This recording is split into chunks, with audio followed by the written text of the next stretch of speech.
and equally great is the lack of happiness.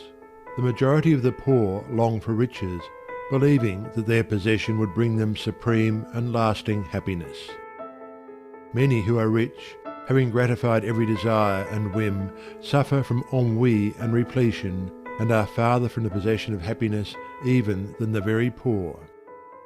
If we reflect upon this state of things, it will ultimately lead us to a knowledge of the all-important truth that happiness is not derived from mere outward possessions, nor misery from the lack of them.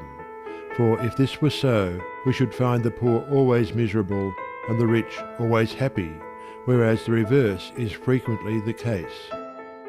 Some of the most wretched people whom I have known were those who were surrounded with riches and luxury, whilst some of the brightest and happiest people I have met were possessed of only the barest necessities of life. Many men who have accumulated riches have confessed that the selfish gratification which followed the acquisition of riches has robbed life of its sweetness, and that they were never so happy as when they were poor. What then is happiness, and how is it to be secured? Is it a figment, a delusion, and is suffering alone perennial? We shall find, after earnest observation and reflection, that all, except those who have entered the way of wisdom, believe that happiness is only to be obtained by the gratification of desire. It is this belief, rooted in the soil of ignorance and continually watered by selfish cravings, that is the cause of all the misery in the world. And I do not limit the word desire to the grosser animal cravings. It extends to the higher psychic realm, where far more powerful, subtle, and insidious cravings hold in bondage the intellectual and refined, depriving them of all that beauty, harmony, and purity of soul whose expression is happiness. Most people will admit that selfishness is the cause of all the unhappiness in the world, but they fall under the soul-destroying delusion that it is someone else's selfishness, and not their own. When you are willing to admit that all your unhappiness is the result of your own selfishness, you will not be far from the gates of paradise. But so long as you are convinced that it is the selfishness of others that is robbing you of joy, so long will you remain a prisoner in your self-created purgatory. Happiness is that inward state of perfect satisfaction which is joy and peace, and from which all desire is eliminated. The satisfaction which results from gratified desire is brief and illusionary, and is always followed by an increased demand for gratification. Desire is as insatiable as the ocean, and clamours louder and louder as its demands are attended to. It claims ever-increasing service from its deluded devotees, until at last they are struck down with physical or mental anguish, and are hurled into the purifying fires of suffering. Desire is the region of hell, and all torments are centred there. The giving up of desire is the realization of heaven, and all delights await the pilgrim there. I sent my soul through the invisible some letter of that afterlife dispel, and by my soul returned to me and whispered, I myself am heaven and hell. Heaven and hell are inward states. Sink into self and all its gratifications, and you sink into hell. Rise above self into that state of consciousness which is the utter denial and forgetfulness of self, and you enter heaven. Self is blind, without judgment, not possessed of true knowledge, and always leads to suffering. Correct perception, unbiased judgment, and true knowledge belong only to the divine state, and only insofar as you realize this divine consciousness can you know what real happiness is. So long as you persist in selfishly seeking for your own personal happiness, so long will happiness elude you, and you will be sowing the seeds of wretchedness. Insofar as you succeed in losing yourself in the service of others, in that measure will happiness come to you, and you will reap a harvest of bliss. It is in loving, not in being loved, the heart is blessed. It is in giving, not in seeking gifts, we find our quest. Whatever be thy longing or thy need, that do thou give. So shall thy soul be fed, and thou indeed shalt truly live. Cling to self, and you cling to sorrow. Relinquish self, and you enter into peace. To seek selfishly is not only to lose happiness, but even that which we believe to be the source of happiness. See how the glutton is continually looking about for a new delicacy wherewith to stimulate his deadened appetite, and how, bloated, burdened, and diseased, scarcely any food at last is eaten with pleasure. Whereas he who has mastered his appetite, and not only does not seek, but never thinks of gustatory pleasure, finds delight in the most frugal meal. The angel form of happiness, which men, looking through the eyes of self, imagine they see in gratified desire, when clasped, is always found to be the skeleton of misery. Truly, he that seeketh his life shall lose it, and he that loseth his life shall find it. Abiding happiness will come to you when, ceasing to selfishly cling, you are willing to give up. When you are willing to lose, unreservedly, that impermanent thing which is so dear to you, and which, whether you cling to it or not, will one day be snatched from you, then you will find that that which seemed to you like a painful loss turns out to be a supreme gain. To give up in order to gain, than this there is no greater delusion, nor no more prolific source of misery. But to be willing to yield up and to suffer loss, this is indeed the way of life. How is it possible to find real happiness by centering ourselves in those things which, by their very nature, must pass away?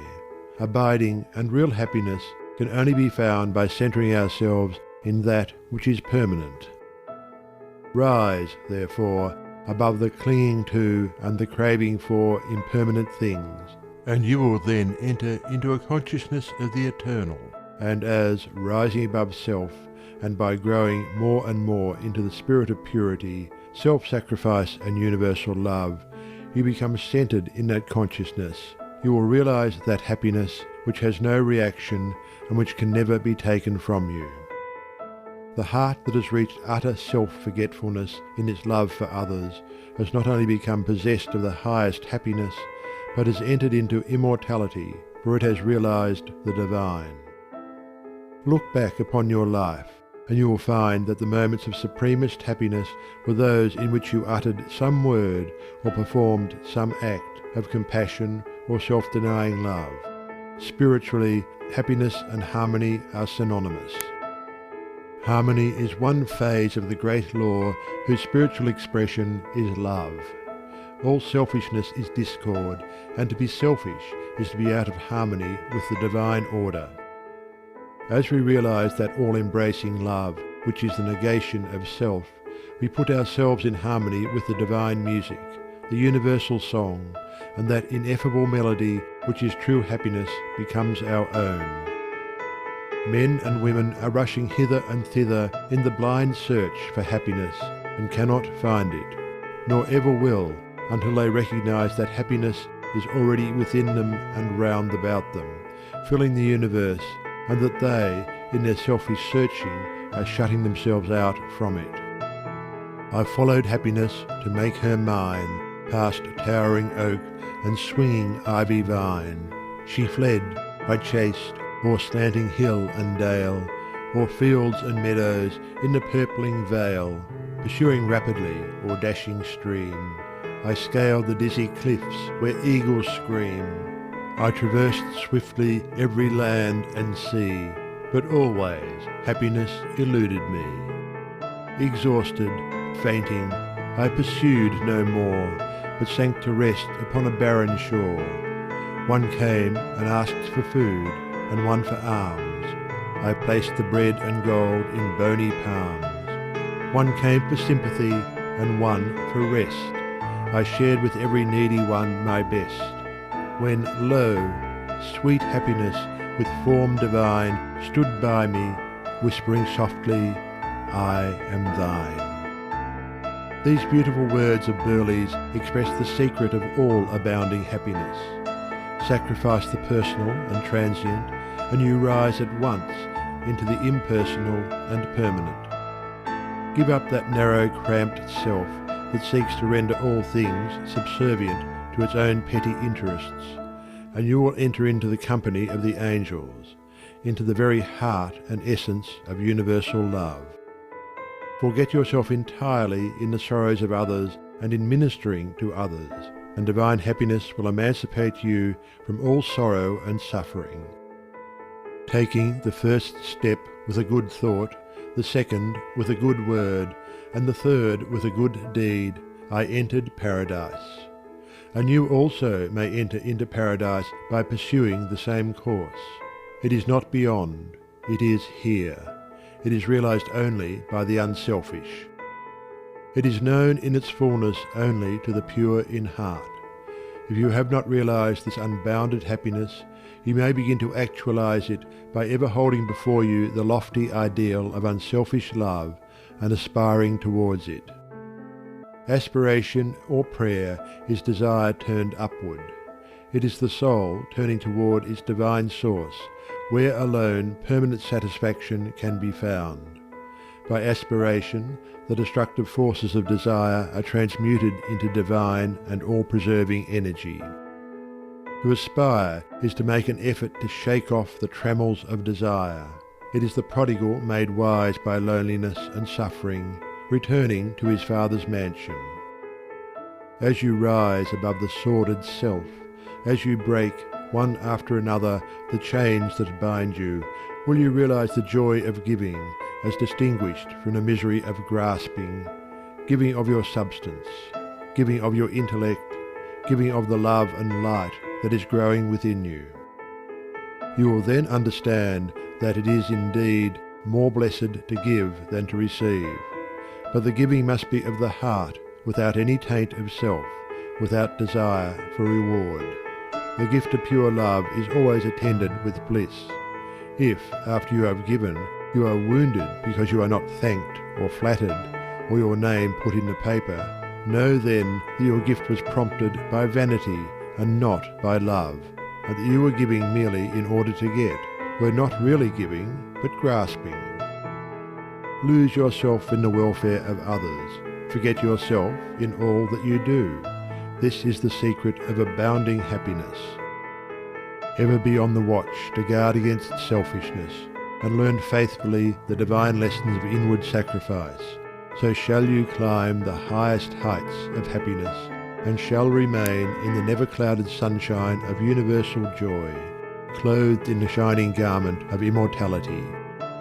Are you searching for the happiness that does not fade away? Are you looking for the joy that lives and leaves no grievous day?